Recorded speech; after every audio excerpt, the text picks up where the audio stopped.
Hi hello മിസ്സിന്റെ എല്ലാ മക്കൾക്കും പുതിയ വീഡിയോയിലേക്ക് സ്വാഗതം.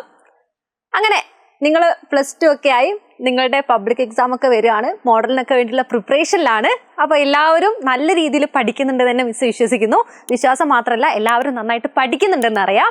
എന്നാലും നിങ്ങളുടെ പഠനത്തിനൊരു സപ്പോർട്ടായിട്ട് എങ്ങനെയൊക്കെ പഠിക്കണം, ഏതൊക്കെ രീതിയിൽ സോഷ്യോളജി പഠിക്കണം, ഒരുപാട് മെസ്സേജസ് വരുന്നുണ്ട്. എങ്ങനെയാണ് മിസ്സേ പഠിക്കേണ്ടത്? നമ്മളിപ്പോൾ അല്ലാത്ത ലൈവുകളിലായാലും ഒക്കെ കുട്ടികൾ ചോദിക്കുന്നത് തന്നെയാണ്, എങ്ങനെയാണ് മിസ്സേ ഇതൊക്കെ പഠിക്കേണ്ടത്, ഏത് രീതിയിലാണ് പഠിക്കേണ്ടത്, ഓരോ പാഠത്തു നിന്നും എത്ര പഠിക്കണം, ഏത് പാഠമാണ് ഏറ്റവും ഇമ്പോർട്ടൻ്റ്, അങ്ങനെ ഒരുപാട് ചോദ്യങ്ങൾ വരുന്നുണ്ട്. സോഷ്യോളജിയുമായി ബന്ധപ്പെട്ട ഒരുപാട് ചോദ്യങ്ങൾ വരുന്നുണ്ടെന്ന് അറിയാം. അപ്പോൾ നിങ്ങളുടെ എല്ലാ ചോദ്യത്തിനുള്ള ഉത്തരങ്ങളുമായിട്ടാണ് മിസ് ഇന്ന് വന്നിട്ടുള്ളത്. അപ്പോൾ എല്ലാവർക്കും ഇന്നത്തെ വീഡിയോയിലേക്ക് സ്വാഗതം. അങ്ങനെ സോഷ്യോളജി പഠിക്കാൻ തുടങ്ങിയിട്ട് ഇപ്പോൾ 2 വർഷമായി അല്ലേ? എങ്ങനെയുണ്ട് മക്കളെ നിങ്ങളുടെ അനുഭവങ്ങൾ? സോഷ്യോളജി ഇഷ്ടമാണോ? ഇനിയിപ്പോൾ ഇഷ്ടമല്ലാതെ തുടങ്ങിയിട്ട് സോഷ്യോളജിയെ പഠിച്ചു തുടങ്ങിയപ്പോൾ ഇഷ്ടപ്പെട്ട ആളുകളുണ്ടോ? അങ്ങനെ നിങ്ങളുടെ അഭിപ്രായം എന്താണെന്നുള്ളത് എന്തായാലും കമൻ്റായിട്ട് മിസ്സിനെ അറിയിക്കുക കേട്ടോ. അപ്പോൾ അധികം വൈകിക്കുന്നില്ല, പ്രധാനമായിട്ട് നിങ്ങൾ കാത്തിരുന്ന ആ ഒരു കാര്യത്തിലേക്ക് കടക്കുകയാണ്. നമ്മുടെ സോഷ്യോളജിയുടെ വെയിറ്റേജ്, ചാപ്റ്റർ വൈസ് വെയിറ്റേജ് ആണിത്.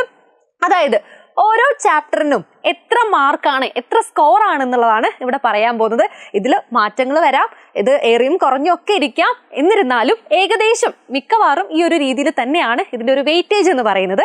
അപ്പോൾ നോക്കൂ, ഒന്നാമത്തെ ചാപ്റ്ററിൽ നിന്ന് തുടങ്ങാം. Introducing Indian society. ഏതായിരുന്നു? നമ്മുടെ ഇന്ത്യൻ സമൂഹത്തെ കുറിച്ച് പഠിക്കുന്ന അല്ലെ, ഇന്ത്യൻ സമൂഹത്തെ കുറിച്ച് പറയുന്ന ഈ ഒരു ചാപ്റ്ററിൽ നിന്ന് നമുക്ക് 5 മാർക്കാണ് ഇവിടെ വെയിറ്റേജ് കൊടുത്തിട്ടുള്ളത്. അത് ഏത് രീതിയിലും വരാം. 5 മാർക്കിന്റെ ഒറ്റ ചോദ്യമായിട്ടോ അല്ലെങ്കിൽ ചെറിയ ചെറിയ മാർക്കുകൾക്കായിട്ടോ അങ്ങനെയൊക്കെ വരാനുള്ള സാധ്യതയുണ്ട്. ഇതിൽ നിന്ന് 5 മാർക്കാണ്. അടുത്തായിട്ട് നമ്മുടെ ഡെമോഗ്രഫിക് സ്ട്രക്ചർ, അതായത് നമ്മൾ ജനസംഖ്യയെ കുറിച്ചൊക്കെ പഠിച്ചൊരു പാഠമല്ലായിരുന്നോ? ജനസംഖ്യയെ കുറിച്ചൊക്കെ പഠിച്ച പാഠം, മാൽത്തൂഷൻ തിയറി ഒക്കെ പഠിച്ച ആ ഒരു പാഠത്ത് നിന്ന് 8 മാർക്കിന്റെ ചോദ്യം വരാറുണ്ട്. ഇത് ഇമ്പോർട്ടൻ്റ് ആണ്, നോട്ട് ചെയ്ത് വെക്കാം. മിക്കവാറും അധിക വർഷങ്ങളിലും എസ്സേ ക്വസ്റ്റ്യൻ ആയിട്ട്, അതായത് മെയിൻ എസ്സേ 8 മാർക്കിന്റെ ചോദ്യം തന്നെ ഈ ഭാഗത്ത് നിന്ന് വരാറുണ്ട്. ഇത് വളരെ ഇമ്പോർട്ടൻ്റ് ആയിട്ട് പഠിക്കേണ്ട ഒരു ചാപ്റ്റർ ആണ്. അടുത്ത നോക്കൂ, അടുത്തത് അതിലും വലുതാണ്. Social institution. ഏതാണ്? സാമൂഹിക സ്ഥാപനങ്ങൾ അല്ലെ? സാമൂഹിക സ്ഥാപനങ്ങളെ കുറിച്ചുള്ള നമ്മൾ പഠിച്ചിട്ടുണ്ടായിരുന്നു. ഏതൊക്കെയായിരുന്നു ഇൻസ്റ്റിറ്റ്യൂഷന്റെ പ്രത്യേകതകളും അങ്ങനെ ഒരുപാട് പഠിച്ചിട്ടുള്ള ഒരു ചാപ്റ്റർ ആണത്. അതും വളരെ ഇമ്പോർട്ടൻ്റ് ആണ്. 9 മാർക്കാണ് അതിന്റെ വെയിറ്റേജ് കാണുന്നത്. ഒരു കാരണവശാലും ആരും എന്ത് ചെയ്യാൻ പാടില്ല, ആ ഒരു ചാപ്റ്റർ മിസ് ചെയ്യരുത്. നമ്മളുടെ 4ാമത്തെ ചാപ്റ്റർ എന്ന് പറയുന്നത് ഏതാണ്? Market as A social institution. വിപണി എന്തായി മാറുകയാണ്? വിപണി എങ്ങനെയൊക്കെയാണ് ഒരു സാമൂഹിക സ്ഥാപനമായിട്ട് മാറുന്നതെന്ന് അല്ലെ? വിപണി എങ്ങനെയാണ് ഒരു സാമൂഹ്യ സ്ഥാപനമായി മാറുന്നതെന്നൊക്കെ പറയുന്ന വളരെ രസകരമായിട്ടുള്ള ഒരു ചാപ്റ്റർ ആണ്. അത് വളരെ ഇമ്പോർട്ടൻ്റ് ആണ്. നോക്കൂ, 8 മാർക്കിന്റെ ചോദ്യം. നമ്മുടെ ദുരൈ മാർക്കറ്റിനെ കുറിച്ചൊക്കെ അത് അതേപോലെ തന്നെ എസ്സേയിലൊക്കെ നമ്മൾ കാണാറുള്ളതാണ്. വളരെ ഇമ്പോർട്ടൻ്റ് ആണ് ഈ ഒരു ചാപ്റ്റർ എന്ന് പറയുന്നത്.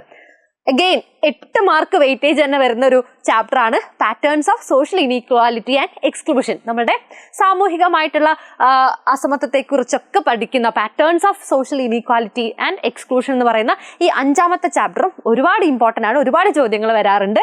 ഇനി ഒരു വ്യത്യാസവും 6ാമത്തെ ചാപ്റ്റർ ആയാലും ചാലഞ്ചസ് ഓഫ് കൾച്ചറൽ ഡൈവേഴ്സിറ്റി എന്തൊക്കെയാണ്, സാംസ്കാരികപരമായിട്ടുള്ള ഈ ഒരു വൈവിധ്യം കൊണ്ട് നമ്മൾ നേരിടുന്ന വെല്ലുവിളികൾ ഏതൊക്കെയാണ്, അപ്പോൾ സാംസ്കാരികമായിട്ടുള്ള വൈവിധ്യങ്ങൾ നേരിടുന്ന പ്രശ്നങ്ങൾ എന്തൊക്കെയാണ്, ചാലഞ്ചസ്, വെല്ലുവിളികൾ ഏതൊക്കെയാണെന്ന് പറയുന്ന പ്രധാനപ്പെട്ട ഒരു ചാപ്റ്റർ ആണ് നമ്മുടെ 6ാമത്തെ ചാപ്റ്റർ എന്ന് പറയുന്നത്. അപ്പൊ നിങ്ങൾ ഓർക്കുക, ഈ ചാപ്റ്റർ 2 മുതൽ 6 വരെയുള്ള ചാപ്റ്റർ എന്ന് പറഞ്ഞാൽ വളരെ ഇമ്പോർട്ടൻ്റ് ആണ്. അത് വളരെ ക്രൂഷ്യൽ ആണ്. ഏതിൽ നിന്നും നമുക്ക് എന്ത് പ്രതീക്ഷിക്കാം? ഉറപ്പായിട്ടും എസ്സേ ക്വസ്റ്റ്യൻസ് പ്രതീക്ഷിക്കാവുന്നതാണ്. സോ ഒരു കാരണവശാലും മിസ് ചെയ്യരുത്. ഇതാണ് നമ്മളുടെ 1ാമത്തെ പാർട്ടിനെ കുറിച്ച് പറയാനുള്ളത്. അതായത് ഫസ്റ്റ് പാർട്ട്, സോഷ്യോളജിയുടെ ഫസ്റ്റ് പാർട്ട് എന്ന് പറയുമ്പം ഇത്രയും ചാപ്റ്റേഴ്സ് ആണുള്ളത്.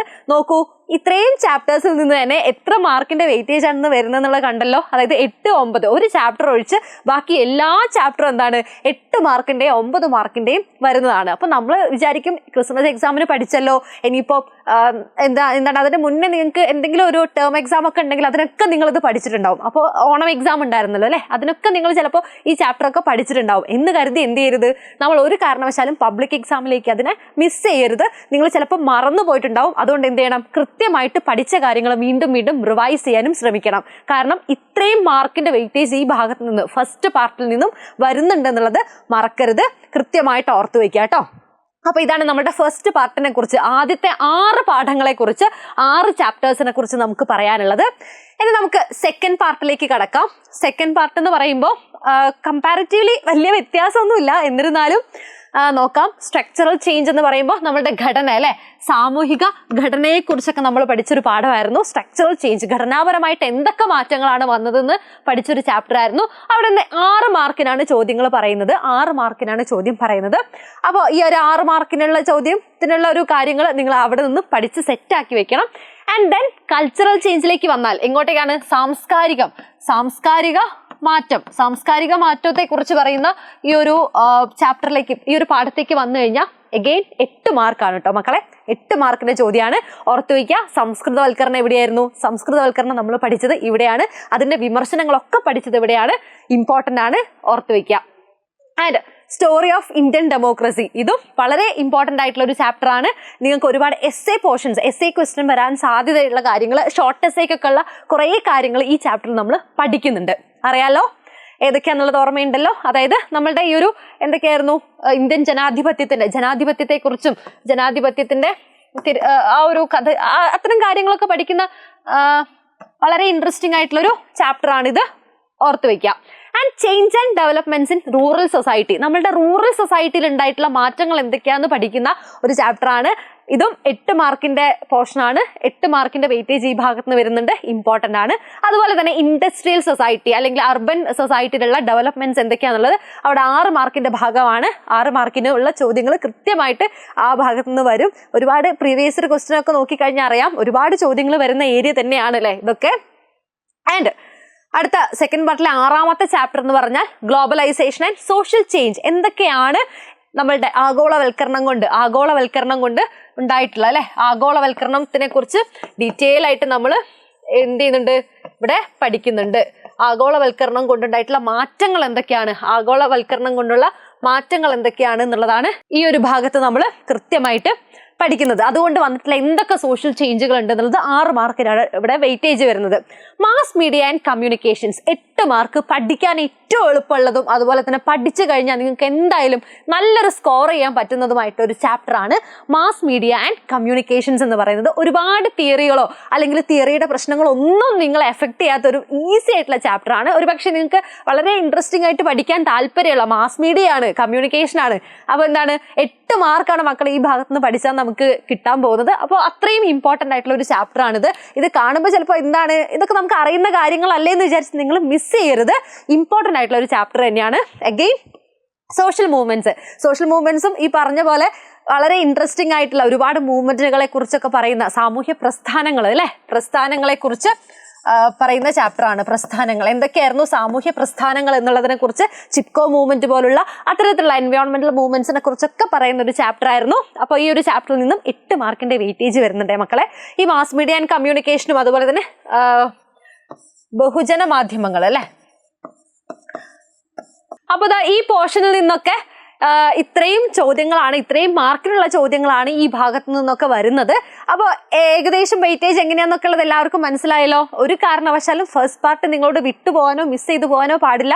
ഒരു ചാപ്റ്ററും വിടാതെ ഇരുന്ന് കൃത്യമായിട്ട് പഠിച്ചോളണം. എന്ന് കരുതി സെക്കൻഡ് ചാപ്റ്ററും മിസ് ചെയ്യേണ്ട ഒരു ആവശ്യമില്ല. വളരെ ഈസി ആയിട്ടുള്ള ചാപ്റ്റേഴ്സ് ആണ് നമുക്ക് സെക്കൻഡ് പാർട്ടിലേക്ക് വരുമ്പോൾ ഉള്ളത്. അതിൽ നിന്നും അത്യാവശ്യം നല്ല രീതിയിൽ വെയിറ്റേജ് വരുന്നുണ്ട്. ഈ ഒരു ഭാഗത്തുള്ള ചാപ്റ്ററൊക്കെ പഠിച്ചു കഴിഞ്ഞാൽ തന്നെ നമുക്ക് നല്ലൊരു സ്കോറിലേക്ക് എത്താൻ തന്നെ പറ്റും. അപ്പോൾ ഈ രീതിയിൽ കൃത്യമായിട്ട് ഇന്ന് മുതൽ തന്നെ ഇപ്പോൾ ഈ നിമിഷം തൊട്ട് തന്നെ നിങ്ങൾ എന്ത് ചെയ്യുക, ഒരു പ്ലാൻ ഉണ്ടാക്കി തുടങ്ങിക്കോളൂ. കൃത്യമായിട്ട് അതനുസരിച്ച് വെയിറ്റേജിനനുസരിച്ച്, പക്ഷെ വെയിറ്റേജ് മാത്രം ഡിപ്പെൻഡ് ചെയ്യരുത്. പഠിക്കാൻ പറ്റുന്ന എല്ലാ ഭാഗങ്ങളും തറവാക്കി പഠിച്ച് തന്നെ നമുക്ക് ഫുൾ മാർക്ക്, നമ്മളുടെ എല്ലാവരുടെയും ലക്ഷ്യം എന്താണ്, നമുക്ക് A+ അല്ല, A ഗ്രേഡ് അല്ല, ഫുൾ മാർക്ക് എന്നുള്ള ലക്ഷ്യത്തോടെ തന്നെ പഠിക്കാം. നിങ്ങളെ കൊണ്ട് എല്ലാവരെ കൊണ്ടും സാധിക്കും എന്നുള്ളതാണ്. ഇനി അടുത്ത സ്റ്റേജ് എന്ന് പറയുന്നത് എങ്ങനെ പഠിക്കണം എന്ന് ചോദിച്ച ആളുകൾക്കുള്ളതാണ്. ഒരുപാട് ആളുകൾ ചോദിച്ചിട്ടുണ്ടായിരുന്നു, എങ്ങനെയാണ് സോഷ്യോളജി പഠിക്കുക, എങ്ങനെയൊക്കെയാണ് ഇപ്പോൾ പഠിക്കാൻ പറ്റുക, ഏതൊക്കെ രീതിയിൽ പഠിച്ചാലാണ് ഓർമ്മ ഉണ്ടാവുക, അങ്ങനെയൊക്കെ ചോദിച്ചിട്ടുണ്ടായിരുന്നു. അങ്ങനെയുള്ള ആളുകൾക്കുള്ളൊരു മറുപടി ആയിട്ടാണ് മിസ് വന്നിട്ടുള്ളത്. എങ്ങനെ സോഷ്യോളജി പഠിക്കാം എന്നുള്ളത്. സോഷ്യോളജി പഠിക്കണമെങ്കിൽ ഈ മാർഗങ്ങൾ മാത്രമേ ഉള്ളൂ. ഇനി അല്ലാതെ ഏതെങ്കിലും രീതിയിൽ ആളുകൾ നിങ്ങൾ കണ്ടെത്തിയിട്ടുണ്ടെങ്കിൽ, ഏതെങ്കിലും രീതിയിൽ നിങ്ങൾ പഠിക്കുന്നുണ്ടെങ്കിൽ അതൊന്ന് കമന്റ് ചെയ്തിടുക കേട്ടോ.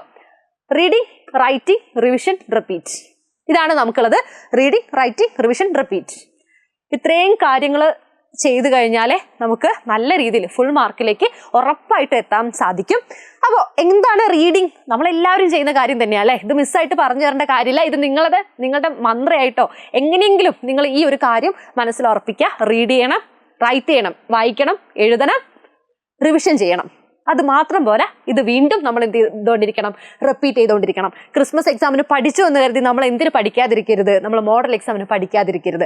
മോഡലിന് പഠിച്ചു എന്ന് കരുതി നമ്മൾ എന്തിനു വായിക്കാതിരിക്കരുത്? പബ്ലിക് ആകുമ്പോഴേക്കും അത് പാടെ ഉപേക്ഷിച്ച് പോകരുത്. എന്താണ് ഈ റിപ്പീറ്റിന് എന്തുണ്ട്? അതിൻ്റെതായിട്ടുള്ള ഇമ്പോർട്ടൻസ് ഉണ്ട്. ഇതൊക്കെ നമ്മൾ എന്ത് ചെയ്യണം? റിപ്പീറ്റ് ചെയ്തുകൊണ്ടേയിരിക്കണം. എങ്കിൽ മാത്രമേ നമുക്ക് നമ്മുടെ ആ ഒരു ലക്ഷ്യത്തിലേക്ക് എത്താൻ പറ്റുള്ളൂ.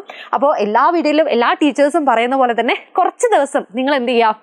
നിങ്ങളുടെ ബാക്കി ബാധ്യതകളൊക്കെ അങ്ങോട്ട് മാറ്റി വെക്കുക. മൊബൈൽ ഫോണ്, അതുപോലെ അങ്ങനത്തെ ഒരുപാട് ബാധ്യതകൾ ഉണ്ടല്ലോ, നമ്മൾ വെറുതെ ഇങ്ങനെ കൊണ്ടു നടക്കുന്നത്. അപ്പോൾ കുറച്ച് ദിവസത്തേക്ക് അതൊക്കെ മാറ്റി വെച്ച് ഈ ഒരു രീതി ഫോളോ ചെയ്താൽ നിങ്ങൾക്ക് എല്ലാ വിഷയങ്ങളും നല്ല രീതിയിൽ തറവായിട്ട് നല്ല ഫുൾ മാർക്കോട് കൂടി പഠിച്ചു പോകാൻ പറ്റും. അപ്പോൾ ഈ റീഡിംഗ് എന്ന് പറയുമ്പോൾ എങ്ങനെയാണ് ഇപ്പോൾ വായിക്കുക എന്ന് വെച്ചാൽ ഒറ്റ ഇതേ ഉള്ളൂ, ഒച്ചത്തിൽ വായിക്കാൻ ശ്രമിക്കാം.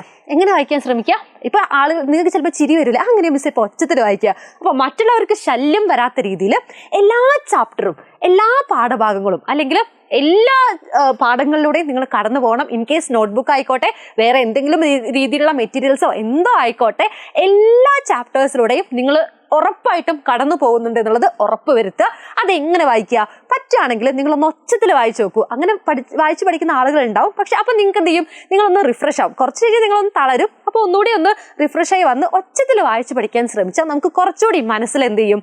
മനസ്സിലത് ഉറപ്പിക്കാൻ സാധിക്കും. അത് എല്ലാം അങ്ങനെ പഠിക്കാനൊക്കെ നമുക്ക് ബുദ്ധിമുട്ടായിരിക്കും. നിങ്ങൾക്ക് മനസ്സിലാവാത്ത കാര്യങ്ങളുണ്ടെങ്കിൽ, നിങ്ങൾക്ക് എത്ര പഠിച്ചിട്ടും തലയിൽ കയറുന്നില്ല എന്നൊക്കെ തോന്നുകയാണെങ്കിൽ അതൊന്ന് ആദ്യം ഒന്ന് ലൗഡായിട്ട് അല്ലെങ്കിൽ ഒച്ചത്തിലൊന്ന് വായിച്ചു നോക്കാം.